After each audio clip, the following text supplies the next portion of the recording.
Hello, Mark Crossfield here. In my hands today I have the Cleveland CG16 Irons. I've got the satin finish and the black pearl. We're going to give them a hit, see what all the fuss is about. Let's get stuck in.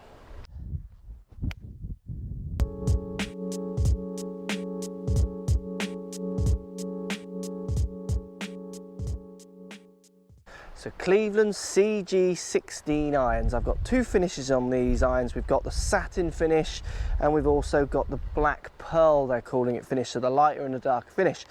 Both of the soles on these two clubs, but it's the same club, just a different finish. The sole on these clubs are medium to thick. You've got quite large heads on these ones. Top lines, again, medium to thick. These clubs are really about distance, power, game improvement, help. You know, they're offering a lot of help is the brief.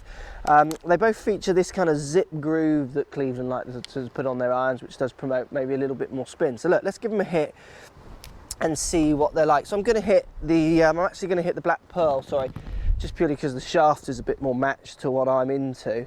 So putting it down by the ball, definitely it's a big head. There's a lot of real estate down there. That ball looks small compared to this head size. So if you want confidence, you want something that's going to help your game, this one is definitely one that could do that. So let's give it a hit, see how it feels.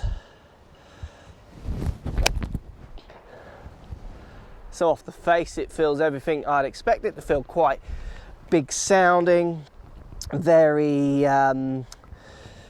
kind of fast. It feels powerful off the face. You know, it does what I'd expect it to do. Let's give it another hit. I like the white line-up line they put on the bottom of these as well. I do like clubs with white line-up lines, certainly for game improvement players or people who want a bit more help. It just does let them see where the face is pointing a bit clearer.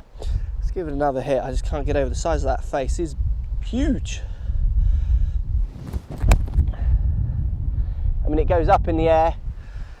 Certainly goes a fraction too high for my game, but you know, these clubs in this, certainly this is a 7-iron I'm hitting, are not made really for me in mind. They're made for people, beginners, players who want help with launch, players who lose a little bit of confidence with their irons, because this is definitely going to inspire a lot of confidence down here. Let's give it one more hit.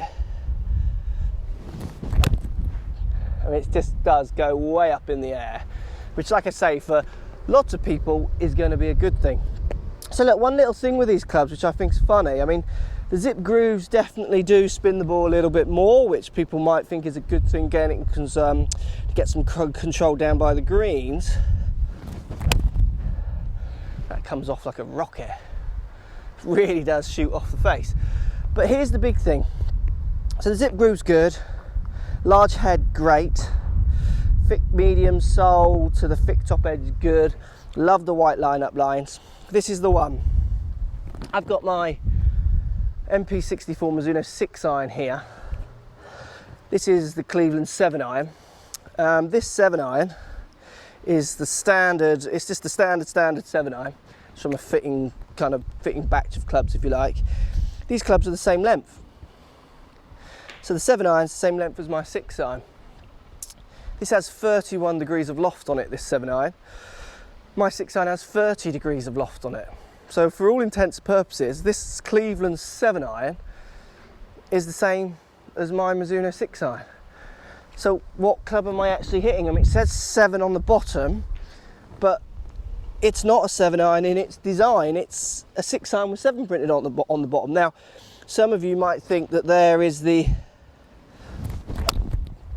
psychological difference that you'll get used to, so you'll feel that you are hitting your 7-iron further. Well, you are, because it's equivalent to my 6-iron. So just because it's got 7 printed on the bottom is meaningless.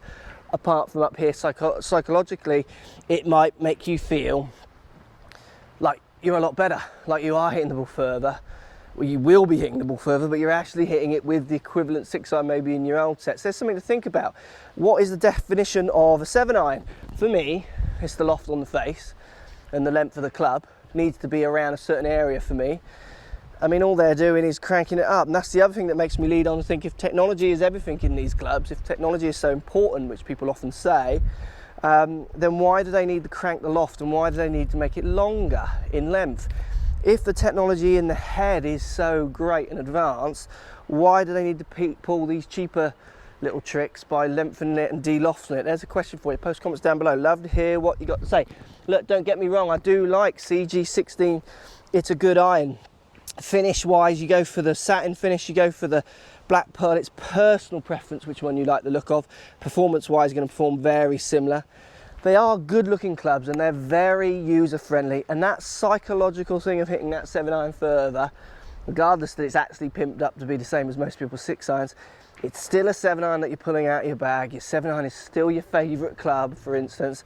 So there it is. Is it there, or is it in the technology? For me, it's a lot more up here, and the technology sometimes can be a little bit more kind of over-read into, if you like. Let me know what you think, guys. CG16s, I know they're popular irons. Let me know, post comments, and speak to you soon. So if you like what's going on here, don't be afraid to subscribe to the channel. Also thumbs up the video, post comments. Love to hear what you guys got to say. Let's keep it social. The more we talk, the more we share, the easier this game will get for everybody.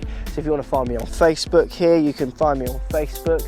If you want to tweet me, find me on Twitter here as well. Just follow the links, all in the description. Come and join the show, get active, get involved, get playing some better golf. Thanks for watching.